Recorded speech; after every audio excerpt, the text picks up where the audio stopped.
कहानी है और एक अभी अभी प्रसंग कहीं पढ़ने में आया, कैसे बनता है विधान और कैसा रहता है योग।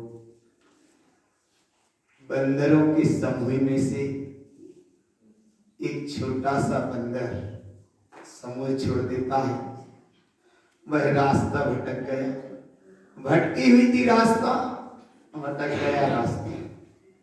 अब पूर्व का देखो भाव कोई बना होगा, उस भाव के भाव को देखो। एक छोटा सा कुत्ता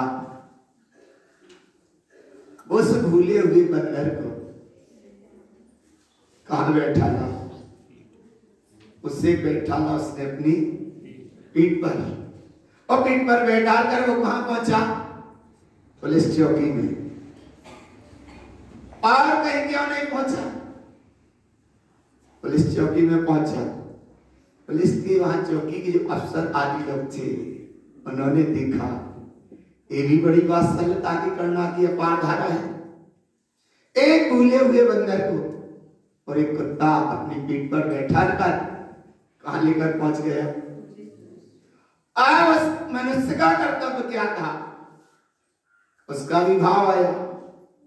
उसने जो कुछ अपने यहाँ उसके स्टाफ आदि में उस रहे होंगे, उनको फल का सेवन कराया, और फल सेवन कराने के बाद उस बंदर को वन विभाग को सौंपा। वन विभाग का भी फिर कर्तव्य आया कि उसका जो रोग आदि था, कर्म संयोग, उसे दूर कर उसे खुले जंगल में छोड़ा। आया ना भाव पकड़ में। लेकिन ऐसी घटना हर कोई के साथ घटे ऐसा भी नहीं है, और घटना घटती है ये भी निश्चित है, क्योंकि पूर्व का कर्म का बंध ही ऐसा बंधा है। आता है होते में ज्ञानी जन आत्मार्थी इस दशा को समझ लेते हैं। वह समझ लिया जिसने, उसके अंदर में एक करुणा का भाव आता है, जिस भाव का नाम एक ही भाव है। अच्छे से अनुभव में ले लो, भगवान करुणा का भाव बस एक ही भाव है। उस भाव की महिमा का भाव देखो कैसा भाव है। दान चार होते हैं, इतने बार सबने सुने पढ़े, अभी भी पढ़ रहे हो। चार दान, ज्ञान दान, आहार दान, औषधि दान और अभय दान। तीन प्रकार के पात्र हैं, जघन, मध्यम और उत्तम। दान देने की व्यवस्था है चार तरह की, और लेने वाले हैं तीन तरह के। अब तीन तरह के लेने वाले तो हैं, एक तो उत्तम वस्तु दी जाए और लेने वाला भी उत्तम पात्र हो, और देने वाला भी उत्तम पात्र हो। जो वस्तु दे रहे हैं वो भी उत्तम पात्रता के अनुसार है। एक महिमा है, उस महिमा का नाम देखो। एक दान बाहर से औषधि दान, अभय दान और आहार दान, ये बाहर से हो जाएंगे, दिख जाएंगे कि औषधि इनको दी गई, ये दिख जाएंगे। आहार इनको दिया गया, ये दिख जाएगा। पर अंदर का परिणाम क्या है, वो उसकी दशा वो स्वयं जाने, ये दिख जाएंगे। चूंकि अभय दान भी थोड़ा बहुत दिख जाएगा, क्या भैया इनको इनने भयभीत का परिणाम था, इससे इसको उनने मुक्त किया। लेकिन ज्ञान दान बड़ी अलौकिक दशा है। ज्ञान दान दिखता नहीं है और बिकता नहीं है। आ रहा है भाव पकड़ में, आ रहा है भगवान। ज्ञान दान दिखता नहीं है और बिकता नहीं है। और जो ज्ञान दान के नाम पर बेचने के क्रम में लग गए, सबसे बड़ा ज्ञान आवरण का कारण, सबसे बड़ा ज्ञान के आवरण का कारण। एक ज्ञान दान की महिमा को वहां देखो। अभी सुनी कुंद महाराज की बात, कैसे बन गए वो कुंद देव। उस ग्वाला के जीव की यही तो दशा बनी गई है। अंदर से करुणा का भाव जागृत होगा। पूरे जंगल में लगी है आग, और एक पेड़ में नहीं लग पाई आग। और क्यों नहीं लग पाएगी, तो वो बीच में जाकर देखता है, जब आग शांत होती है वो बीच में जाकर देखता है, तो उसे कुछ शास्त्र सा रखा दिखा। और शास्त्र का नाम ज्ञानदान। शास्त्र का नाम ज्ञानदान। वो शास्त्र लेकर सेठ के पास आता है, सेठ भी नहीं समझ पाता कि आखिर ये क्या है। बोले कोई मुनिराज होंगे, वितरागी बाहर लेंगे, कोई योग बनेगा, उस समय समझाना, उनको देना। योग बना होगा भगवान, और वो शास्त्र बड़ी श्रद्धा भाव से उसने उसको दिया होगा। एक शास्त्र देने के फल का परिणाम का परिणाम ना दिखता है ना जो दिखता है, उसका नाम शास्त्रदान ज्ञानदान है। और ऐसे ज्ञानदान के देने के परिणाम का परिणाम ये मिला कि वो आकर यहाँ कुंद कुंद महाराज हुए, कुंद कुंद देव हुए। और कुंद कुंद देव का नाम ये कैसे पड़ गया? 5 नाम है कुंद कुंद महाराज के। एक नाम कुंद कुंद है, पर उनका वास्तविक नाम है पद्मनंदी। पद्मनंदी नाम इतना लाइट में नहीं आ पाया, लेकिन कुंद कुंद नाम कैसे लाइट में आ गया कि जो जहां उनका जन्म हुआ वह गांव के नाम पे नाम कुंद कुंद कुंद कुंद नाम है सब, वह गांव के नाम से उनका नाम पड़ गया। और जो पद्मनंदी उनका नाम है, वो नाम का उतना लाइट में नहीं आ पाया। एक नाम ये है और एक नाम उनको कह रहे हैं। उस अवस्था में, इस अवस्था का कहें, एक अवस्था देखो ज्ञानदान की, कि उनको एक ग्रीवाचार्य भी कहते हैं। ग्रीवा कहते हैं ये गर्दन। इतने स्वाध्याय में कहीं वो तन्मय हुए, इतने तन्मय हुए तो उन्हें पता ही नहीं पड़ा उनकी गर्दनें सी टेढ़ी हुई। आ रहा ना, ज्ञानदान की बात आ रही पकड़ में, शास्त्र की बात पकड़ में आ रही। ग्रीवाचार्य आने, ग्रीवा माने ये गर्दन ऐसी उनकी हो गई होगी, लेकिन उन्हें बोध नहीं रहा। जब वो शास्त्र के एक स्वाध्याय से कहीं उपयोग हटा होगा, तब उन्हें देखा तो गर्दन, अरे बोले क्या हुआ। तब फिर उन्हें ध्यान के माध्यम से वो सही हो गया काम। इसका नाम है शास्त्र की महिमा, ज्ञान की महिमा। और ऐसी ज्ञान की महिमा को जहां महिमा में लेते हो तो इतना अनुभव करा करो भगवान, तुम वर्तमान की जन्मे परंपरा में शास्त्र की ही परंपरा में जन्मे हो। ऐसे विशुद्ध धारण पद में जन्मे हो जहां दूसरा कोई काम नहीं है। एकमात्र ज्ञान की ही क्या बात है। वेदी पर वेद विराजमान है, वेद विराजमान नहीं, वेद विराजमान है। और ये वेद का नाम ज्ञान है। और ज्ञान की महिमा, वेद वेदंती पंडिता। वेद ज्ञान को भी कहते हैं, वेद शास्त्र को भी कहते हैं, लेकिन यहाँ वेद ज्ञान के अपेक्षा यहाँ लवेद वाला नहीं, तर्क वाला नहीं, संयम वाला नहीं, अहंकार वाला नहीं और बुद्धि वाला नहीं, शुद्धि वाला भाव। कौन सा भाव? शुद्धि वाला भाव। ऐसी आत्म शुद्धि के भाव को जहां अलौकिकता भाव आ गए, उसका नाम ज्ञानदान है।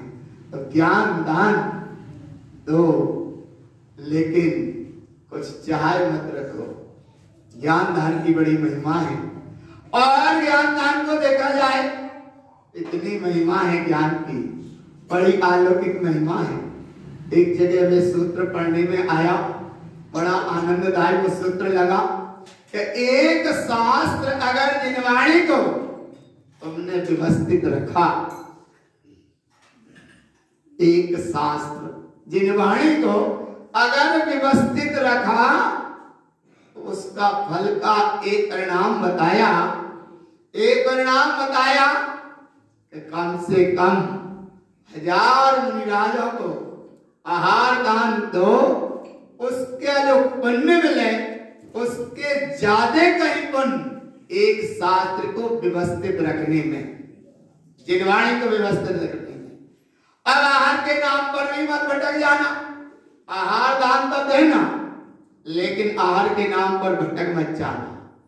क्योंकि जहां करुणा से दिया हो, भक्ति से, करुणा से दो, समभाव से दे दो, समभक्ति से दे दो। भोजन कराना बात अलग है, लेकिन आहार कराना का नाम श्रद्धा है।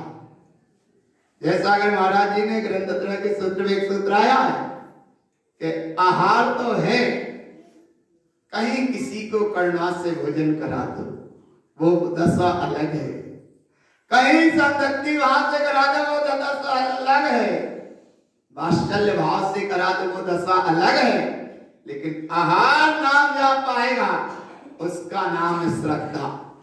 और ऐसी श्रद्धा के भाव के साथ अगर कहीं तुमने मिथ्यात्व की दृष्टि से जुड़े हुए परिणाम से, मोह माया संसार के चक्र से जुड़ा हुआ परिणाम से अगर कहीं दे दिया आहार मान के, और उसने जो भोजन हुआ पेट में भोजन पहुंचा और ये बनी थोड़ी सी शक्ति, और वह शक्ति का परिणाम रहा उसने कहीं मिथ्यात्व की कराई पुष्टि, और वो मिथ्यात्व की पुष्टि जो 24 घंटा चली, वह मिथ्यात्व की पुष्टि का जितना परिणाम रहा उस परिणाम का फल तुम्हारे मोबाइल में जमा होगा।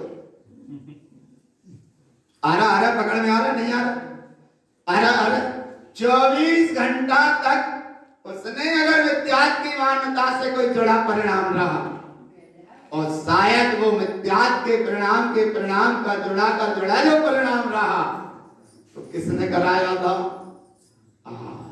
आया ना भगवान।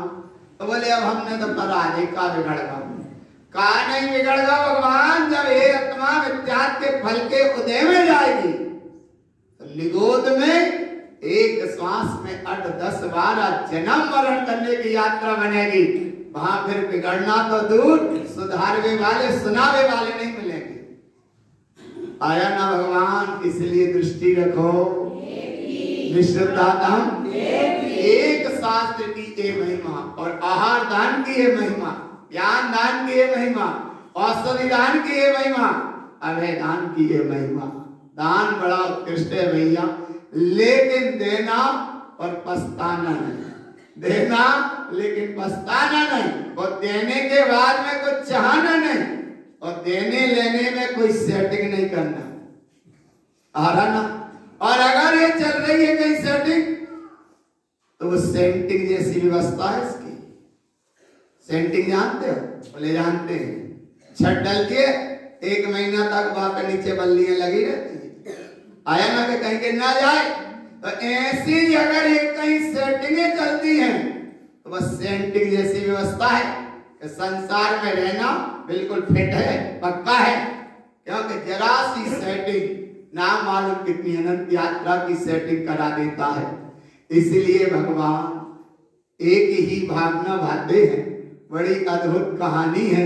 एक ज्ञान दान हो, चाहे आहार दान हो, औषधि दान हो या अभय दान हो, ये सब दान अंदर की साधना के दान है। बाहर के प्रदर्शन प्रभंजन के नहीं है, और भीड़ के नहीं है, और किसी प्रकार की याचना दास्ता दानता के वहां नहीं है। दान बड़ी अद्भुत कहानी है। दान वो कहानी है कि देने वाले को पता ना पड़े, लेने वाले को पता ना पड़े। एक अगर मिथ्यात्व की जुड़ी से दृष्टि का कोई परिणाम है, और एक सम्यक दृष्टि के साथ अगर एक ग्रास जिसने दिया, उसका फल अगर मोक्ष ना है तो कम से कम स्वर्ग काम लो। स्वर्ग के भाव से जुड़ा है। ऐसा ही आया श्रापाचार्य ग्रंथ में। ऐसी महिमा है दान की, और ऐसी दान की महिमा के साथ जहां अंतर में चलती है साधना, तो शास्त्र दान हो या ज्ञान दान हो, अभय दान हो, औषधि दान हो। औषधि दान की जो प्रसंग आ रहा था, देखो इसलिए भगवान उन्होंने तो लड्डू सब जगह कृष्ण ने दे दिए, लेकिन जैसे साधु का रोग दूर होता जा रहा था, साधु को पता ही नहीं कि हमें रोग है, लेकिन जैसे जैसे रोग दूर होता जा रहा था, उस रोग दूर होने के परिणाम में इधर कृष्ण को और उन वेदराज को इतनी आनंद की लहर आ रही थी। साधु को पता नहीं कि रोग हो गया या रोग दूर हो रहा है, उन्हें पता नहीं, लेकिन यहाँ रोग साता वेदनी कर्म दूर होता जा रहा था, और वो साता वेदनी में बदलता जा रहा था। इतने परिणाम में कृष्ण को जो आनंद की लहर बह रही थी, उस बहती अवस्था का नाम था कि ऐसी अवस्था में तीर्थंकर प्रकृति का बंध हुआ है कृष्ण को। यह महिमा भगवान आहार दान हो, औषधि दान हो, ज्ञान दान हो या अभय दान हो, दान चार प्रकार, चार संग को, लेकिन चार संग को दीजिए पर विधि विधान के साथ दीजिए, अच्छे समझ के दीजिए, थोड़े संभाल करके दीजिए, थोड़े विचार करके दीजिए, अंधी दौड़ में मत दौड़िए। और भगवान दौड़ता चला जा रहा है, कहां जाएगा कहां गिरेगा कोई पता नहीं। भगवान एक तरफ और कहने में आता, दूसरी तरफ एक कहने में आता कि कम से कम भैया हमसे तो वे अच्छे हैं। अरे हमसे भी अच्छे नहीं, उनसे तुम ज्यादा अच्छे हो। नहीं आ रहा, अरे पकड़ में आ रहा, हमसे भी अच्छे नहीं, उनसे तुम ज्यादा अच्छे हो। किस लिए अच्छे हो कि कम से कम तुम मिथ्यात से बचे हो, मिथ्यात की मोह माया की धारा से बचे हो, इसलिए उससे ज्यादा तुम अच्छे हो। और अगर वो अच्छा मानकर कहीं दे दिया, चले गए और वो मिथ्यात के चक्र में जड़े और उस यात्रा का फल उनने जो मांगा और उसके फल का जो फल मांगा, उस फल के फल का फल भी तुम्हारे मोबाइल में बैलेंस में रूप में जमा हो जाएगा। इसलिए भगवान बहुत अच्छा नहीं, कृत कार्य अनुमोदना का भी दोष लगता है। थोड़ा सा तो संभाल करो, तुम बहुत अच्छे हो, इतने आनंददायी हो, आनंद के महासागर हो, ज्ञान की इस विराट सत्ता के तुम धनी हो। और ऐसी ज्ञान की विराट सत्ता का यहाँ पावन संदेश तुम्हारे अंदर में प्रवेश हो रहा है, और ऐसी प्रवेशता के लिए ना कभी दीनता का भाव लाओ, ना कभी हीनता का भाव लाओ, ना कभी पराधीनता का भाव लाओ। एक भाव जागृत करो जिसका नाम है स्वाधीनता।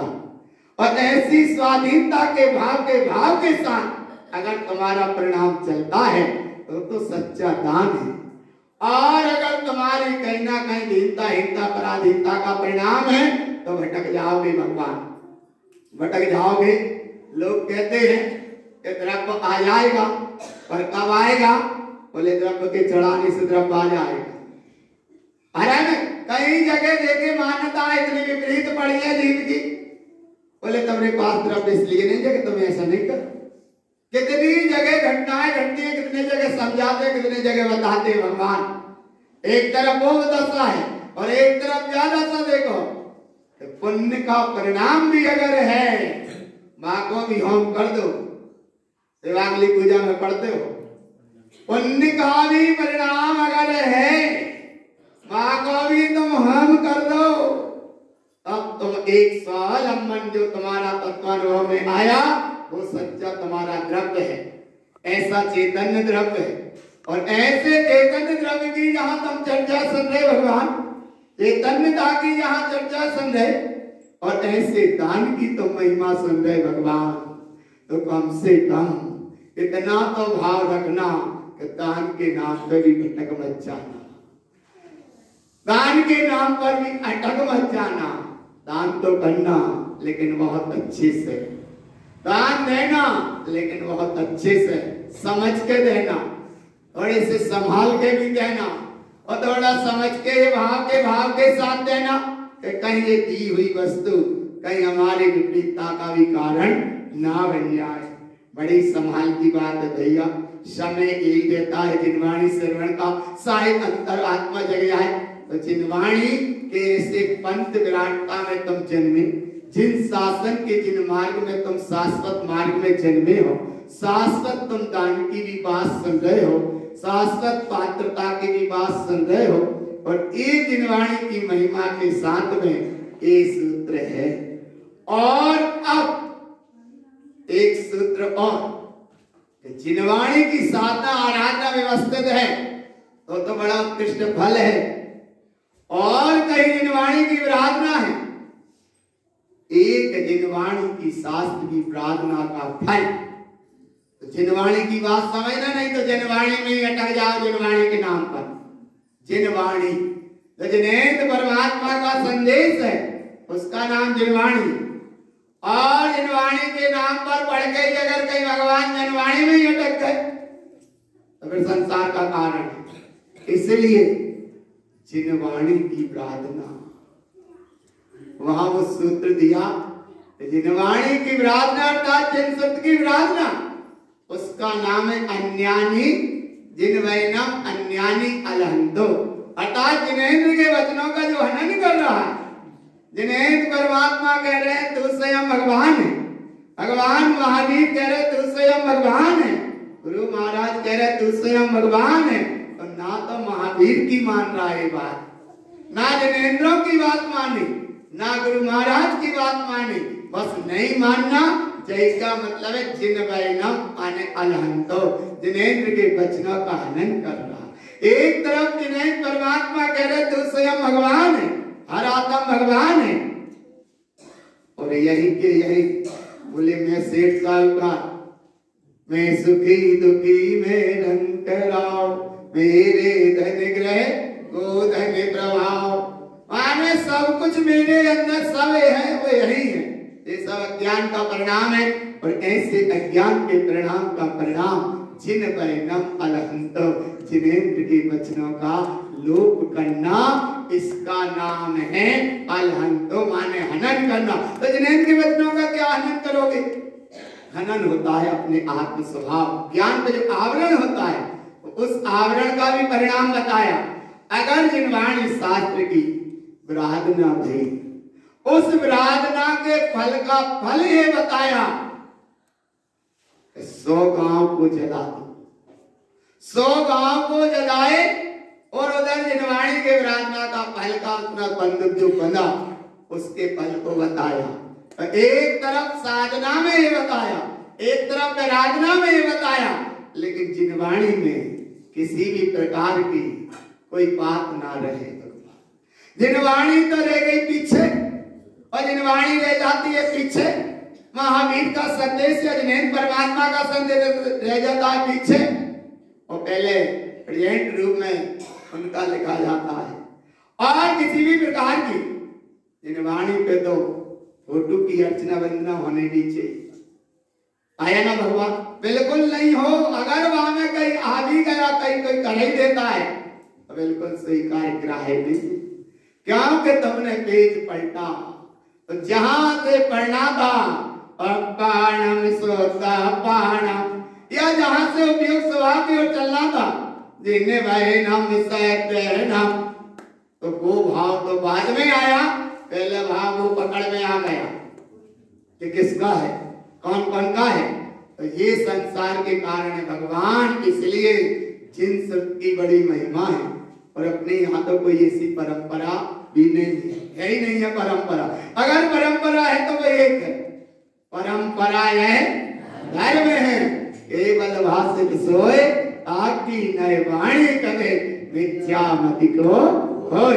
जाको नाम जिन करता है जिनवाणी है, तो ऐसे 4 प्रकार की दान और 3 प्रकार के पात्र को दिए जाते हैं, बड़े श्रद्धा आस्था भाव से लिए जाते हैं और दिए भी जाते हैं। और यहाँ दिए का नाम, जिसका नाम धर्मोपदेश भी है, ऐसा धर्मोपदेश फिर चाहे पर्युषण पर्व में हो, ऐसा धर्मोपदेश चाहे अष्टमी 14 में हो, और ऐसा धर्मोपदेश चाहे रविवार के दिन में हो। धर्मोपदेश बड़ा महिमा बनता है, और धर्मोपदेश की परंपरा की धारा अनवरत चलती रहे, चल रही है, आगे भी चलती रहे। यहाँ भी आज की मंदिर विधि रविवार की है, बच्चों को मंदिर विधि करना है, इसलिए वो भी समय बड़ा अद्भुत है, बड़ी श्रद्धा भाव से धर्मोपदेश सुनना। बोलो गुरु महाराज की जय।